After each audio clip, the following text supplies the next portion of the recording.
Welcome back everyone to Gyanversity. मेरा नाम कनिका है और हम यहाँ आपको HPSET लाइफ साइंसेस पेपर 2 की तैयारी करवा रहे हैं। हम जो यूनिट यहाँ कर रहे थे दैट वाज जेनेटिक्स। आज जेनेटिक्स का लेक्चर 9 है जहाँ हम पेडिग्री एनालिसिस का टॉपिक करेंगे। मेजॉरिटी हमारे जेनेटिक्स यूनिट के सारे टॉपिक्स ख़त्म हो गए हैं, सिर्फ 1 या 2 लेक्चर्स और बचते हैं, फिर हमारा जेनेटिक्स पूरा कवर हो जाएगा। तो आज का जो हमारा टॉपिक है that is pedigree analysis, a very very very important topic. इसको तो छोड़ ही नहीं सकते हैं, हर साल यहाँ से क्वेश्चन आता ही आता है। चाहे आप नीट देख लीजिए, चाहे नेट देख लीजिए, या कोई भी एंट्रेंस एग्ज़ाम देख लीजिए, पेडिग्री एनालिसिस हर पेपर की शान होता है, हर पेपर में आता ही आता है। तो ये टॉपिक आप छोड़ नहीं सकते हैं। आज हम इसी टॉपिक को करेंगे, इसको कैसे सॉल्व किया जाता है, इनके क्वेश्चन को सॉल्व करने की ट्रिक्स भी साथ में देखेंगे। Now let's start. A pedigree is a family tree or chart made of symbols and lines that represent a person's genetic family history. Pedigree क्या है बेटा? एक सिंबॉलिक रिप्रेजेंटेशन है किसी की फैमिली हिस्ट्री को। और फैमिली हिस्ट्री में जनरली हम यहाँ पर डिजीज़ की बात करते हैं कि कोई डिजीज़ तो नहीं है किसी फैमिली बैकग्राउंड में या फैमिली हिस्ट्री में जो आगे से आगे पास ऑन करती है, इसी को हम पेडिग्री कहते हैं। पेडिग्री के कुछ सिंबल्स हैं, उन्हें समझ लेते हैं। फीमेल को हम सर्कल की तरह डिनोट करते हैं, मेल को स्क्वायर की तरह, और अगर सेक्स हमें नहीं बताया गया है कि मेल है या फीमेल तो उसको हम रोम्बस की तरह करते हैं। नंबर ऑफ ऑफस्प्रिंग ऐसे 1 2 3 करके लिखे जाते हैं, या फिर टोटल नंबर दे दिया होगा कितना है, या फिर ऐसे from your this end to this end, इस तरीके से जाते हैं 1 2 3 4, ऐसे आपके नंबर ऑफ चिल्ड्रन जाते हैं। किसी को डिजीज़ है तो उनको हम ऐसे जो है यहाँ पे शो करते हैं, मतलब उनको पूरा भरा जाता है, कलर पूरा फिल्ड होता है, ब्लैक होता है, दैट इज़ योर डिजीज़ 1। और अगर किसी की डिजीज़ की वजह से डेथ हो गई है तो उनको काट दिया जाता है, तो डैट मीन्स वो जो है वो डेड ऑर्गेनिज्म है या डेड फैमिली मेम्बर है। और अगर सेंटर में ऐसे डॉट लगाया जाए तो समझ जाइएगा कैरियर फीमेल है, और ऐसे स्क्वायर के अंदर डॉट लगाया जाए तो कैरियर मेल है। ठीक है, ये इसके कुछ सिंबल्स हो गए और हम इन्हीं सिंबल्स के बेसिस पे अब इनके क्वेश्चंस को देखेंगे।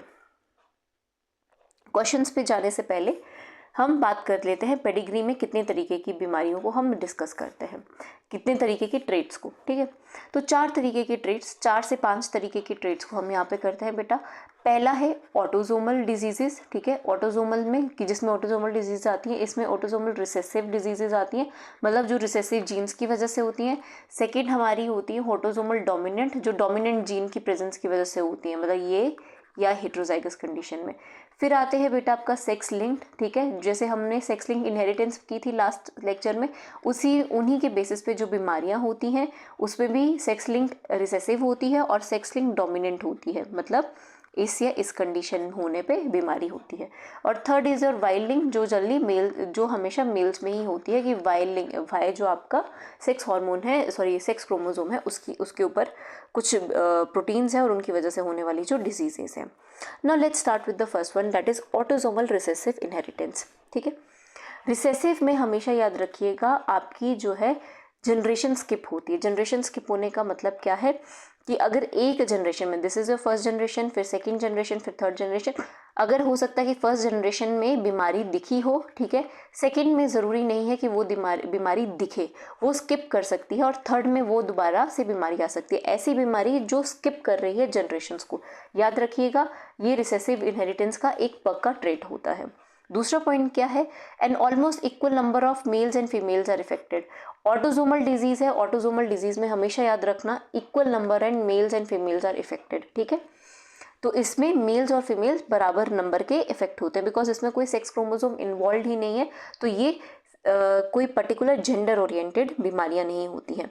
If both parents are affected then all children should be affected. यहाँ क्या बोल रहे हैं, रिसेसिव कंडीशन है, अगर दोनों पेरेंट्स इफेक्टेड हैं, मतलब दोनों ही इस कंडीशन में हैं, ए अफेक्टेड पेरेंट्स से हुए, तो इनके सब बच्चे अफेक्टेड होंगे ऑब्वियसली, क्योंकि ये भी होमोजाइगस रिसेसिव है, तो बच्चे भी होमोजाइगस रिसेसिव ही होंगे। ठीक है, most affected individuals and unaffected parents. यहाँ क्या बोल रहे हैं कि जितने मोस्ट जो अनअफेक्टेड इंडिविजुअल्स होते हैं उनके अनअफेक्टेड पेरेंट्स होते हैं, मतलब उनके पेरेंट्स कैरियर्स होंगे। फॉर एग्जाम्पल ये वाला आप सिनेरियो देखेंगे, एक आर हेट्रोजाइगस कंडीशन है, और आपको यहाँ पे एक जो है वो आपको कैसे मिल रहा है, एक ऑफस्प्रिंग अब आपको क्या है, विद बीमारी, मतलब आपको अफेक्टेड मिल रहा है, और पेरेंट्स कैसे हैं, हेट्रोजाइगस कंडीशन में है, ठीक है।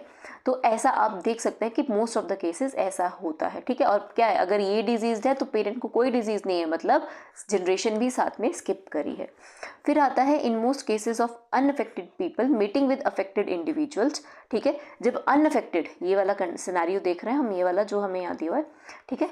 जब अनअफेक्टेड पीपल जब मीट करते हैं अफेक्टेड इंडिविजुअल के साथ, तो जो चिल्ड्रन प्रोड्यूस होते हैं वो अनअफेक्टेड होते हैं, ठीक है। when at least one children affected, और जब at least one children is affected, तो ये पता चलता है कि जो आपका पेरेंट है वो क्या है, आपका कैरियर है। इस कंडीशन को यहाँ पे समझते हैं। अफेक्टेड का क्या बोला, अगर अफेक्टेड पेरेंट्स हैं तो अफेक्टेड होंगे ही होंगे बच्चे, ठीक है। पहला सिनेरियो ये है। अगर अनअफेक्टेड पेरेंट्स है, लेट्स से ये हेट्रोजाइगस कंडीशन है, तो इसमें आपके 50% अफेक्टेड होंगे, 50% अनअफेक्टेड होंगे, ठीक है। तो इससे क्या पता चल रहा है कि पेरेंट्स कैसे हैं, हेट्रोजाइगस है।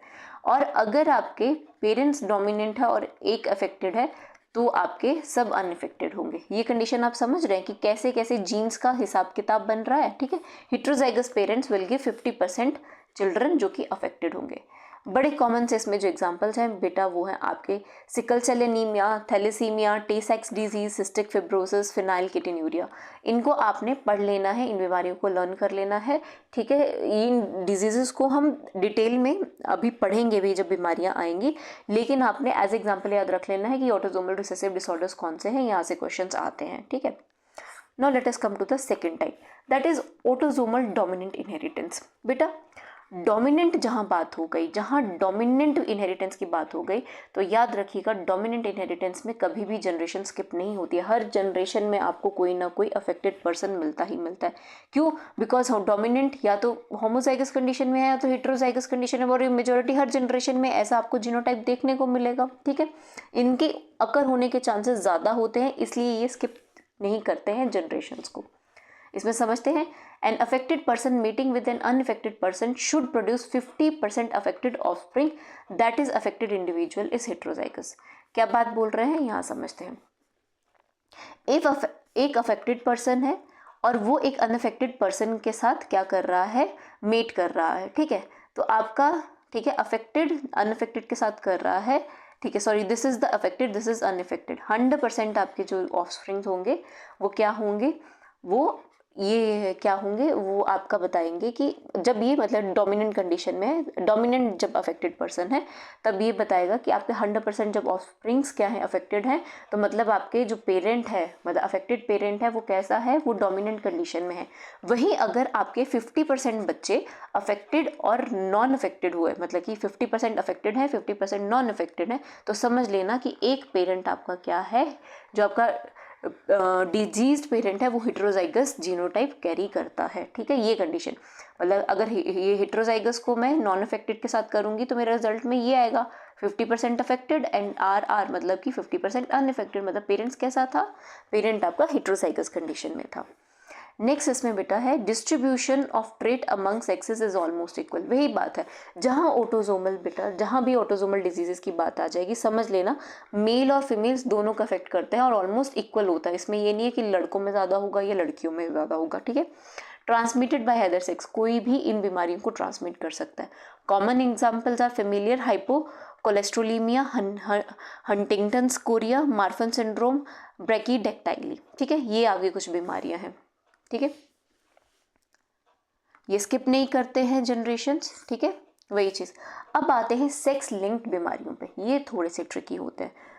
ऑटोसोमल डिजीजेस का पढ़ना ज़्यादा आसान होता है, सेक्स लिंक में थोड़ा सा ट्रिकी होता है। इसमें क्यों? क्योंकि इसमें हमारे सेक्स क्रोमोसोम्स इन्वॉल्व होते हैं, ठीक है। मतलब या तो एक्स क्रोमोसोम या वाई लिंक से जो आपकी लिंकेज होती है और जो इनहेरिटेंस होती है, उनकी वजह से जो बीमारियां होती हैं, उनके जीन्स में किसी इफेक्ट की वजह से, कोई मतलब डिफेक्ट या म्यूटेशंस की वजह से बीमारियां होती है, वो हम यहाँ पे करते हैं, ठीक है। पहला है सेक्स लिंक्ड रिसेसिव इनहेरिटेंस, ठीक है। यहाँ समझते हैं most affected individuals are males, ठीक है।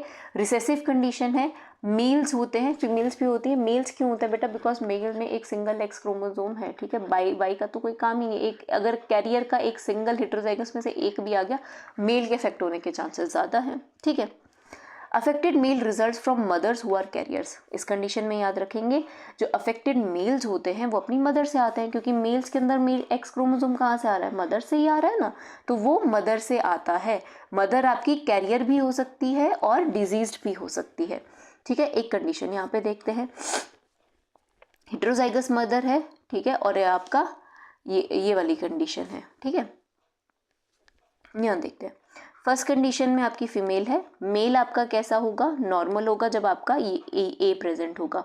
फीमेल कैसी बनेगी, एक कैरियर बनेगी, और जब स्मॉल ए मदर का आएगा तो कैसा आएगा, एक मतलब मेल में जाएगा तो ये अफेक्टेड जाएगा, मतलब एक स्मॉल जो रिसेसिव जीन जाएगा, एक रिसेसिव जीन जब मेल में जा रहा है क्योंकि एक्स क्रोमोसोम मदर से ही आ रहा है तो वो अफेक्टेड होगा, ठीक है। और याद रखना सेक्स लिंक जो रिसेसिव इनहेरिटेंस है ये क्रिस क्रॉस इनहेरिटेंस शो करती है, ये हमने कल ही पढ़ा है, फिर भी एक बार मैं रिपीट कर देती हूँ कि फादर से डॉटर में जाता है, डॉटर से सन में जाता है, सन से डॉटर में जाता है, मतलब क्रिस क्रॉस चलता है, एक जेंडर से दूसरे जेंडर में, दूसरी जनरेशन में जाएगा, उससे दूसरे जनरेशन में जाएगा, समझ लेते हैं। पहली जनरेशन में अगर फादर को है तो फादर से दूसरी जनरेशन में उसकी बेटी को जाएगा, मतलब मेल से फीमेल को जाएगा। तीसरी जनरेशन में फीमेल से मेल को इसका ट्रेट कैरी होगा, और फोर्थ जनरेशन में फीमेल से मेल को, समझ रहे हैं। इस तरीके से चलता है generational wise criss cross, and vice versa, mother से सन को, सन से डॉटर को, डॉटर को फिर से सन को, ठीक है। इस तरीके से ये चलता है। अगर मदर हमारी हेट्रोजाइगस है, ठीक है, मदर अगर मेरी हेट्रोजाइगस नहीं, रिसेसिव की अफेक्टेड है और उसका नॉर्मल फादर के साथ हमें मेट किया जाए तब भी मेरे सबके सब सन्स जो है डिजीज़ होंगे। अगर सभी सन्स में डिजीज़ है तो समझ लेना मदर कैसी है, अफेक्टेड है, ठीक है। Affected females come from affected father and affected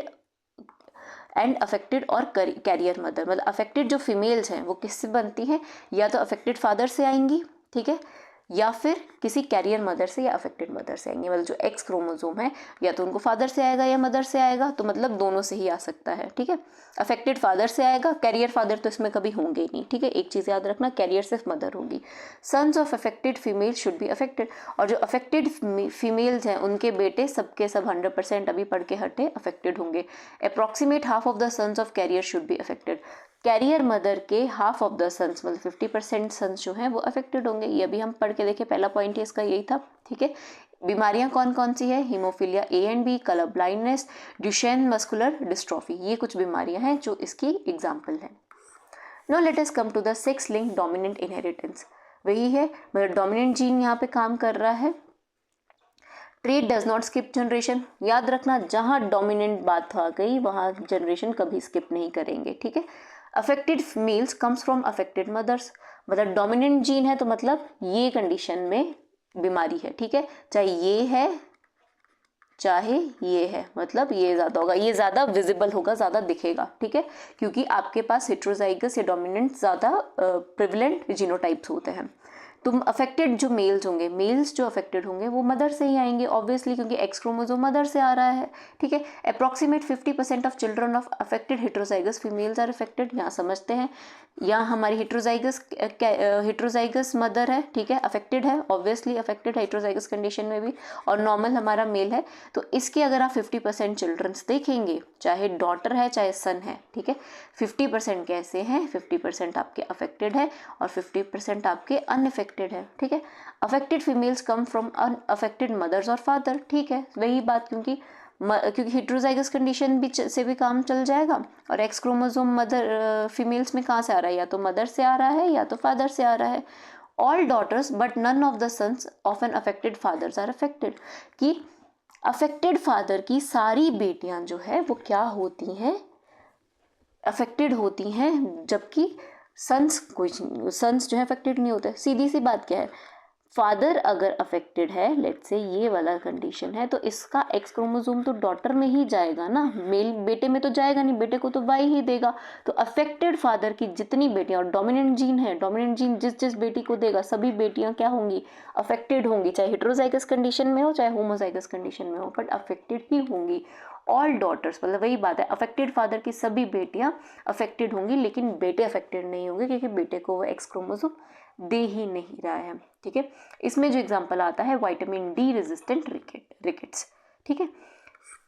and the last type जो हम इसमें इनहेरिटेंस पढ़ते हैं that is your Y linked inheritance. Y link क्या, जो वाई जीन पे हो रही है, ठीक है, मेल्स में ही होती है। Affected males always have affective father, और वाई क्रोमोसोम फादर से सन को जाता है तो फादर की, और ये स्किप नहीं करेगा जनरेशन, फादर से बेटे को जाएगा ही जाएगा। All sons of an affected mans are affected और अफेक्टेड मेल्स के सारे जो सन्स होंगे वो अफेक्टेड ही होंगे, ठीक है। ये हमारा यहाँ पे खत्म हो गया जो हमने यहाँ पे इनहेरिटेंसेस पढ़नी है, ठीक है। अब क्वेश्चंस आएंगे, कुछ एक क्वेश्चन ट्राई करेंगे, लेकिन उससे पहले आपने ट्रिक याद करनी है। 3 तरीके पे हम इसको ट्रिक करते हैं और आपने नंबर वाइज चलते जाना है, ठीक है। पहले आपने देखना है कि स्किपिंग ऑफ जनरेशन हो रही है या नहीं, ठीक है। मैंने अभी कहा अगर डोमिनेंट है, ये नहीं देखना है, पहले आपने देखना है कि डोमिनेंट बीमारी है या रिसेसिव है। ये भी नहीं देखना है कि कौन सी ऑटोसोमल है या सेक्स लिंक्ड है। अगर पहले आपने ये चेक करना है कि डोमिनेंट है या रिसेसिव है, ठीक है। अगर ठीक है, अफेक्टेड मेल्स के जितने भी सन्स होंगे वो अफेक्टेड होंगे क्योंकि वाई क्रोमोसोम तुम फादर ही दे रहा है, ठीक है। चलिए अब हम कुछ ट्रिक समझते हैं क्वेश्चन सॉल्व करने से पहले। अभी पता क्या हुआ है, मैंने म्यूट किया था, इसको होल्ड पे डाला था और मैं पूरा लेक्चर पढ़ा चुकी हूँ और उसके बाद मैंने देखा है कि वो मैंने म्यूट से हटाया ही नहीं था, तो मैं दोबारा से इसको रिपीट कर रही हूँ। आई होप मैंने यहीं पे वो टॉपिक छोड़ा था, ठीक है। ट्रिक पे आते हैं तो I have to repeat this topic once again, ठीक है। ट्रिक समझते हैं क्वेश्चन सॉल्व करने से पहले। हमने क्वेश्चन कैसे सॉल्व करने हैं, हमने पहले ये देखना है बेटा कि डोमिनेंट है कि रिसेसिव है, ठीक है। ये चीज़ हमने पहले ट्रिक में हमेशा ध्यान रखनी है, ठीक है। 4 तरीके के ट्रेट्स हैं, पहले हमने ये क्लियर करना है कि डोमिनेंट है रिसेसिव है, फिर हमने देखना है कि डोमिनेंट में ऑटोसोमल डोमिनेंट है या कि सेक्स लिंक्ड डोमिनेंट है, कि रिसेसिव में ऑटोसोमल है या सेक्स लिंक्ड रिसेसिव है, ठीक है। और इसको देखने का सबसे बेस्ट तरीका होता है कि आपने क्या चेक करना है, स्किपिंग ऑफ जनरेशन, ठीक है। अगर डोमिनेंट बीमारी है तो कोई भी जनरेशन स्किप नहीं होगी। अगर हर जनरेशन में आपको बीमारी दिख रही है तो समझ लीजिएगा डोमिनेंट है, और अगर आपकी जनरेशन स्किप हो रही है बीमारी से तो समझ लीजिएगा ये एक रिसेसिव डिसऑर्डर है, ठीक है। ये क्लियर हो जाएगा। उसके बाद हम देखेंगे कि ऑटोसोमल डोमिनेंट है कि सेक्स लिंक्ड डोमिनेंट है, या ऑटोसोमल रिसेसिव है या सेक्स लिंक्ड रिसेसिव है। तो उसको चेक करने के लिए बेटा आपने क्रिस क्रॉस इनहेरिटेंस चेक करनी है। फर्स्ट पॉइंट हो गया। सेकंड पॉइंट आपको आप कैसे चेक करेंगे कि कैसे देखेंगे, अगर क्रिस क्रॉस इनहेरिटेंस है, फादर से डॉटर में है, डॉटर से सन में है, सन से डॉटर में है, तो समझ लीजिएगा ये एक सेक्स लिंक्ड इनहेरिटेंस है, तो समझ लीजिएगा रिसेसिव का सेक्स लिंक्ड, और अगर नहीं है तो ये ऑटोसोमल है, ठीक है। और अगर आपको क्रिस क्रॉस इनहेरिटेंस नहीं दिख रही है then it is your autosomal dominant या रिसेसिव वाला, ठीक है। और एक चीज़ थर्ड पॉइंट आपने क्या याद रखना है इसमें, अगर सिर्फ पूरे पेडिग्री में आपको फीमेल्स दिखें डिजीज या फिर मेल्स डिजीज दिखें तो समझ लेना ये एक सेक्स लिंक डिसऑर्डर है, ठीक है, क्योंकि ऑब्वियसली फिर सेक्स क्रोमोसोम से रिलेटेड है। और अगर आपको दोनों मेल फीमेल ऑलमोस्ट बराबर रेशियो में मिल रहे हैं तो समझ लीजिएगा ये एक ऑटोसोमल डिजीज है, ठीक है। ये आपकी ट्रिक है और इसी के बेसिस पे हमने क्वेश्चंस करने हैं। तो बिना टाइम गवाए let's start with our questions, ठीक। अभी मैं यही बता के हटी कि दिक्कत ये है कि मेरे हैंड रिटन नोट्स होते हैं, उनको मैं पीपीटी बनाने के टाइम को बचाने के लिए मैं एआई से अपनी पीपीटीज बनवाती हूँ। नोट्स मेरे खुद के होते हैं, बस मैं उनको पीडीएफ अपना उसका बना के देती हूँ, और वो पीपीटी के कई बार जो एआई है वो कई बार क्या करता है, मेरे नोट्स के साथ छेड़छाड़ कर देता है और मेरे नोट्स में गड़बड़ी कर देता है, अपना खुद का दिमाग लगा देता है, और जिसकी वजह से यहाँ पे मेरे उसने क्वेश्चंस गलत बना दिए हैं। तो आप इसको थोड़ा ध्यान से समझना, ठीक है। यहाँ पे ये पेरेंट्स क्या है, डिजीज्ड और डेथ नहीं है, मतलब पेरेंट्स थे लेकिन ये डिजीज पेरेंट्स नहीं थे, ये चीज़ याद रखनी है। ऐसे ऐसे आपकी कोई पहली जनरेशन है, ठीक है, ये आपके पेरेंट्स हैं, और सेकेंड जनरेशन में ये आपका डिजीज्ड सन है, थर्ड जनरेशन में आपका डिजीज सन और एक डॉटर है, ठीक है। ये जो आपकी डॉटर है ये आपकी नॉर्मल है, ये डिजीज नहीं है, थैंक्स टू एआई जिसने मेरे नोट्स खराब कर दिए हैं, ठीक है। ये आपकी नॉर्मल डॉटर है, ठीक है। अब आपने यहाँ से बताना है कि बीमारी कौन सी है, ठीक है। यहाँ देखते हैं, ठीक है। तो अब हम क्या देखेंगे, हम ट्रिक लगाएंगे। पहली ट्रिक क्या है कि यहाँ क्या जनरेशन स्किप कर रही है बीमारी से, यस, क्योंकि फर्स्ट जनरेशन में आपको कोई बीमारी नहीं दिखी है, ये दीज आर नॉर्मल पेरेंट्स, ठीक है, ये कैरियर पेरेंट्स हो सकते हैं, नॉर्मल है, लेकिन इनमें डिजीज नहीं है, ठीक है। तो जनरेशन स्किप करी है तो समझ लेना डोमिनेंट तो है ही नहीं किसी हाल में। ये रिसेसिव बीमारी वाले हैं, या तो ऑटोसोमल रिसेसिव होंगे या सेक्स लिंक्ड रिसेसिव होंगे। तो अब आपने ये देखना है कि ये हो गया। अब सेकेंड पॉइंट हम देखेंगे, क्या क्रिस क्रॉस इनहेरिटेंस है। क्रिस क्रॉस तो यहाँ दिख नहीं रही है, लेकिन फिर आप थर्ड पॉइंट देखेंगे कि क्या सिर्फ एक सेक्स के आपको डिजीज पर्सन दिख रहे हैं। ये सिर्फ मेल्स ही हैं, इस पूरे पेडिग्री में सिर्फ मेल्स इफेक्टेड हैं। दिस इज नॉर्मल फीमेल, ठीक है, ये एआई ने गलत उठा लिया है, ये सिर्फ मेल्स आपके इफेक्टेड हैं। जहाँ मेल्स इफेक्टेड होंगे तो समझ लेना ये एक सेक्स लिंक्ड रिसेसिव बीमारी की बात हो रही है। बी भी नहीं होगा तो D will be your answer. ये एक सेक्स लिंक्ड रिसेसिव डिसऑर्डर वाला पेडिग्री दिखाया हुआ है, ठीक है। Now let us come to the question 2। Question 2 को भी, ओहो, क्वेश्चन 2 तो ज़्यादा ही खराब कर दिया हुआ है, ठीक है। इसकी मैं पहले डायग्राम बना लेती हूँ। कई बार गूगल के जो एआई हैं वो अपना खुद का ज़्यादा दिमाग लगा लेते हैं। वो कहते हैं मैम जी आपने इतनी मेहनत ही क्यों करनी है, हम ही मेहनत कर लेते हैं, आपका भला चंगा सही क्वेश्चन को हम खराब कर देते हैं, ठीक है। So I am sorry on that end, लेकिन आप सही डायग्राम यहाँ बना लीजिएगा, फिर ये ठीक भी नहीं होती और पूरी मेहनत फिर ख़राब हो जाती है, ठीक है।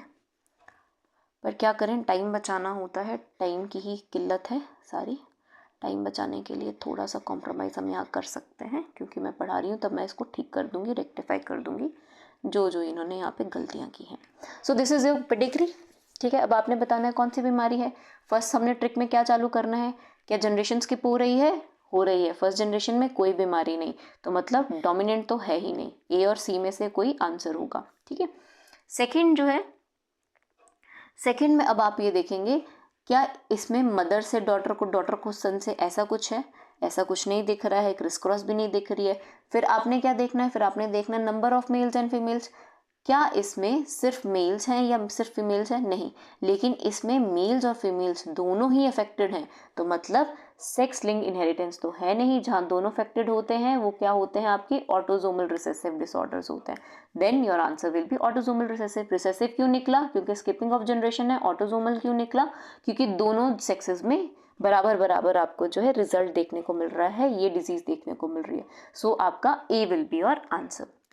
Now let us come to the third question. ये आपका खुद का प्रैक्टिस करने के लिए है, इसको एक बार मैं देख लेती हूँ, इसको भी कहीं गलत तो नहीं कर दिया है। चलिए, ये कांटा नहीं है, ठीक है, ये ठीक है। मदर अफेक्टेड है, बेटा अफेक्टेड है, फिर डॉटर अफेक्टेड है, फिर सन अफेक्टेड नहीं है, लेकिन सन के बच्चे नहीं हैं, ये अगली डॉटर के बच्चे हैं, ठीक है। ये इस डॉटर के बच्चे हैं जो नॉर्मल है, दिस इज अ नॉर्मल, ठीक है। नॉर्मल ने एक अफेक्टेड से शादी की है, ठीक है। और आगे दो बेटियां जो हैं कैसी हुई हैं, दोनों बेटियां जो है कैसी हुई हैं, अफेक्टेड हैं, बेटों को नहीं हुआ है, ठीक है।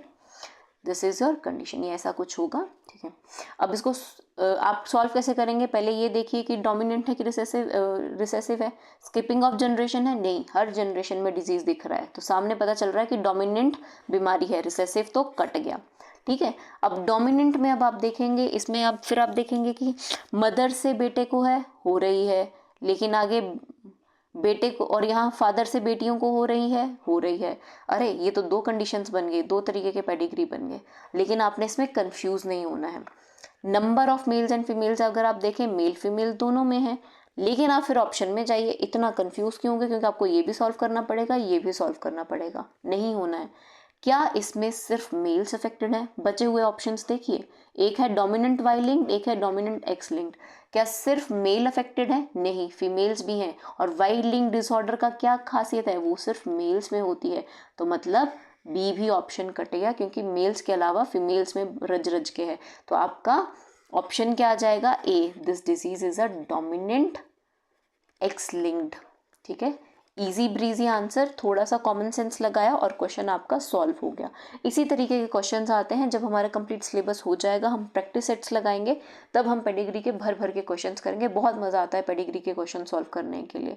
तो आई होप आपको ये क्लियर हो गया होगा कि कैसे आपने पेडिग्री करना है। पेडिग्री में आपने डिजीजेज याद रखनी है, आपने जो बेसिक फीचर्स हैं हर इनहेरिटेंस के, वो आपने याद रखने हैं, और बाकी पेडिग्री सॉल्व कैसे करना है वो आपने याद रखना है। इसमें से फिर आपके मार्क्स कहीं नहीं जा रहे हैं। So that's all for the day. अगर कुछ आपको नहीं समझ आया होगा आप कमेंट कर सकते हैं, उसको फिर मैं आपको समझा दूंगी नेक्स्ट लेक्चर के पहले। So that's all for the day. Thank you and have a nice day.